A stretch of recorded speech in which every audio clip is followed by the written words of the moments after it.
তারপরে বিশ্বাস করবা, ঠিক কিনা? তাহলে এখন থেকে একটা কিছু শুনলে বিশ্বাস করবেন।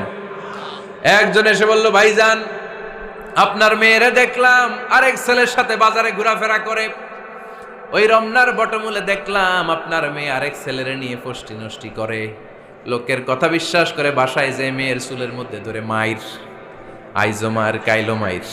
এরকম হইতে পারে না? হয়তো ওই লোক আপনার মেয়ের মতো দেখতে আরেক মেয়েকে দেখছিল। এরকম হয় কিনা সমাজে?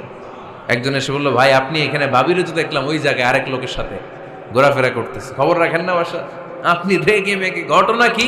আমার খেয়ে আমার পরে আরেকজনের সাথে, যে এই বাড়িতে যে মায়ের, কোনো কথা নেই।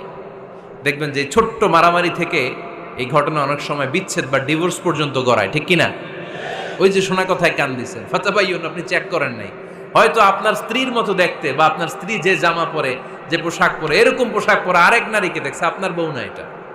আপনার মেয়ের ব্যাপারে যে তথ্য দিয়েছে এটা সঠিক নয়, সে আপনার মেয়ের মতো আরেকটা মেয়েকে দেখেছে, এসে আপনার কাছে বলে দিছে, আপনিও বিশ্বাস করছেন। ভেজাল আছে না নাই? এই ভেজালগুলোকে থামানোর জন্য কোরআনে এই বিধানগুলো নাজিল করেছে কে?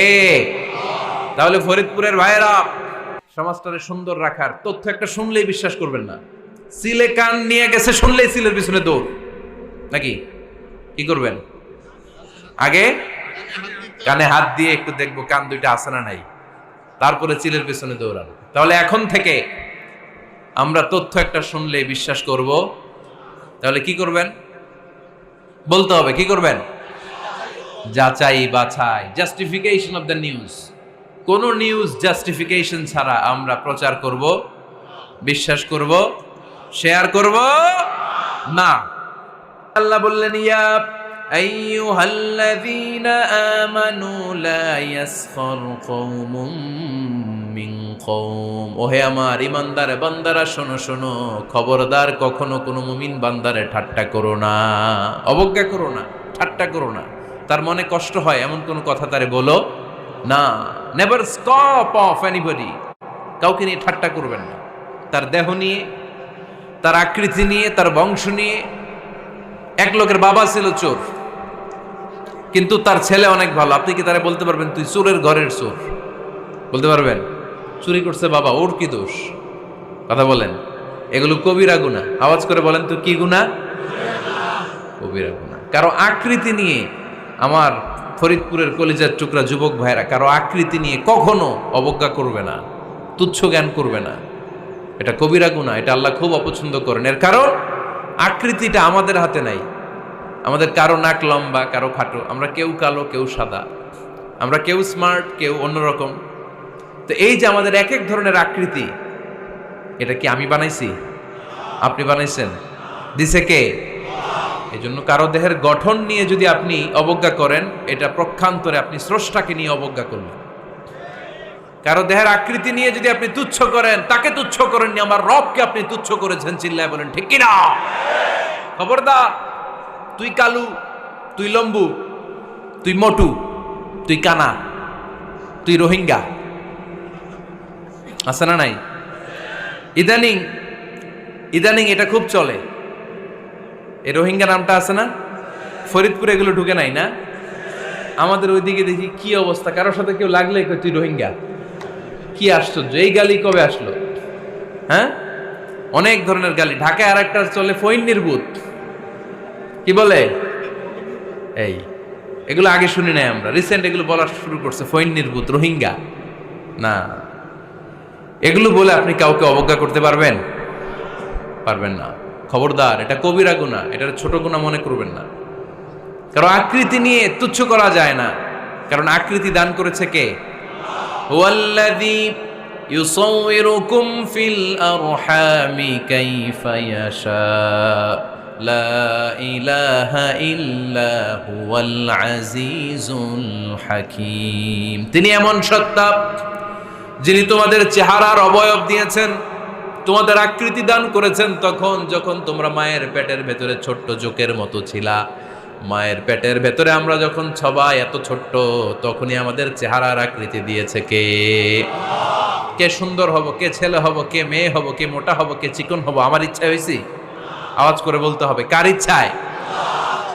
প্রত্যেককে যদি আল্লাহ প্রত্যেকের নিজের চেহারা ডিজাইন করতে দিতেন, আল্লাহ যদি বলতেন তোমার চেহারাটা কেমন হবে তুমি ডিজাইন করো, তাহলে আপনি আপনারা কেমন বানাতেন? হ্যাঁ বলেন, ফরিদপুরের ভাইরা বলেন, সুন্দর করে বানাতেন তাই না? সবচাইতে স্মার্ট, সবচেয়ে সুন্দর করে আমি আমার চেহারাটা বানাতাম যদি আমাকে ডিজাইন করার সুযোগ দেওয়া হতো। কিন্তু এই সুযোগ তো আল্লাহ দেন নাই। ডিজাইন স্বয়ং করে দিয়েছেন কে? কোন নারীকে যদি আল্লাহ বলতে এই নারীরা তোমাদের চেহারা কার কেমন লাগবে তোমরা বানাও, প্রত্যেক নারী কি করতো? বিশ্ব সুন্দরী করে নিজেকে বানাতো। খুদ ধরার মতো কোনো জায়গা সে নিজের জন্য রাখতো না, ঠিক কিনা? কিন্তু এটা আল্লাহ দেন নাই। এই আকৃতিটা আমাদেরকে সরাসরি দান করেছেন কে? খবরদার, আমাদের অনেকে বিকলাঙ্গ, আমাদের অনেকের হাত ছোট, পা বড়, দেখতে মোটা, কেউ চিকন কেউ কালো। খবরদার, কারো আকৃতি নিয়ে কখনো কোনো অবজ্ঞার সুরে, ঠাট্টার সুরে কোনো কথা আমরা বলবো না। রাজি আছেন? সবাই রাজি আছেন? আল্লাহ রাসূল সাল্লাল্লাহু আলাইহি ওয়াসাল্লামের এক সাহাবী ছিল, নাম ইবনে মাসউদ রাদিয়াল্লাহু তাআলা আনহু। ওনার পায়ের নলা ছিল খুব চিকন, অস্বাভাবিক চিকন, স্বাভাবিক না। তো উনিও এটা ঢেকে রাখতেন, দেখাতেন না কাউকে। একদিন উনি খেজুর পাড়ার জন্য খেজুর গাছে উঠলেন। খেজুর গাছে ওঠার পরে নিচ থেকে সাহাবারা পায়ের চিকন নলা দেখে ফেলছে। দেখে সবাই হাসি, সবাই হেসে কুটি কুটি। বিশ্বনবী বললেন, হেসো না, খবরদার, আমার ইবনে মাসুদের পায়ের চিকন নলা দেখে হেসো না। আমার ইবনে মাসুদের এই পায়ের চিকন নলা যদি মিজানের পাল্লায় উঠিয়ে দেয়া হয়, কিয়ামতের দিন উহুদ পাহাড়ের চেয়েও ভারী হয়ে যাবে। খবরদার, আমার ইবনে মাসুদকে আমার আল্লাহ অনেক পছন্দ করে, তার পা চিকন দেখে তাকে তুচ্ছ করো না। আল্লাহর হাবিব সাল্লাল্লাহু আলাইহি ইসলামের 11 জন স্ত্রীর মধ্য থেকে একজন স্ত্রী ছিলেন একজন স্থূল আকৃতির, অবিসিটি ছিল, একটু মোটা। ওনার নাম ছিল সাফিয়া রাদিয়াল্লাহু তাআলা আনহা। আম্মা জান আয়েশার সাথে একবার সাফিয়ার ঝগড়া। নবীদের বউদের মাঝে মাঝে মাঝে ঝগড়া হতো, তবে সেটা হতো মধুর ঝগড়া। সুবহানাল্লাহ পড়েন। আম্মা জান আয়েশা রাদিয়াল্লাহু তাআলা আনহার বাসায় একদিন বিশ্বনবী বসা ছিলেন। আরেকজন স্ত্রী, বিশ্বনবীর আরেকজন স্ত্রী রান্না করে কিছু খাবার আম্মা জান আয়েশার ঘরে পাঠিয়েছেন। এক দাসী দিয়ে বলল, যাও এটা আয়েশার ঘরে দিয়ে আসো, কারণ নবী আয়েশার ঘরে। আম্মা জান আয়েশা রাদিয়াল্লাহু তাআলা আনহা বললেন, এগুলো কি? ওই দাসী বলে, তরকারি। কে দিছে? অমুক স্ত্রী। কেন দিয়েছে? আমি কি রান্না করতে পারি না? তোমরা রান্না তোমরা খাও। এই কথা বলে পাতিল সহ উড়ায় মারছে চেহারার মধ্যে। এর কারণ ওনারা মানুষ ছিলেন, মানবীয় ব্যাপারগুলো ওনাদের মধ্যেও কাজ করত। আবার এক স্ত্রী ঝোল দিয়ে রান্না করে কিছু খাবার নিয়ে এসেছে। আম্মা জান আয়েশা রেগে মেগে ওই ঝোল নিয়ে ওই স্ত্রীর গালের মধ্যে মেখে দিয়েছেন। বিশ্বনবীর আরেক বউয়ের গালের মধ্যে ওই ঝোল লাগাই দিচ্ছে। এবার ওই স্ত্রী বিশ্বনবীর কাছে যেয়ে বলে, ইয়া রাসূলুল্লাহ, দেখেন আয়েশারে আপনি বেশি আদর করেন তো, দেখেন কি করে আমাদের সাথে। এই যে আমাদের গালের মধ্যে ঝোল মাখাই একেবারে মেকআপ বানাই দিচ্ছে। বিষ্ণু ইসা ইসলাম বললেন, তাই আয়েশাকে ডাকো। আম্মা জান আয়েশা রাদিয়াল্লাহু তাআলা আনহা আসলেন। আল্লাহ রাসূল সাল্লাল্লাহু আলাইহি ওয়াসাল্লাম বললেন, তুমি কি আমার এই স্ত্রীর সাথে এমন আচরণ করেছো? আম্মা জান আয়েশা বললেন, করেছি। কেন? আম্মা জান আয়েশা বললেন, তখন মেজাজটা গরম ছিল, এখন বুঝতে পারতেছি আসলে এই কাজটা করা ঠিক হয় নাই। এবার বিশ্বনবী বিচার করবেন। বিশ্বনবী বললেন, আল কিসাস, যেমন করা হয়েছে বিচার হবে তেমন। তোমার গালে যেমনি ঝোল লাগাই দিছে, তুমি একটু ঝোল নিয়ে আয়েশার গালে লাগাই দাও। সুবহানাল্লাহ পড়বেন না? ওই স্ত্রীও কিছু ঝোল নিয়ে আম্মা জান আয়েশার গালে লাগাই দিল। এখন দুইজনে হাসতেছে, বিশ্বনবীও হাসলেন, আরশের উপর থেকে খুশি হয়ে গেলেন কে? তো স্ত্রীদের মধ্যে মাঝে মাঝে এটা ঘটতো। সাফিয়া রাদিয়াল্লাহু তাআলা আনহা ছিলেন একটু মোটা।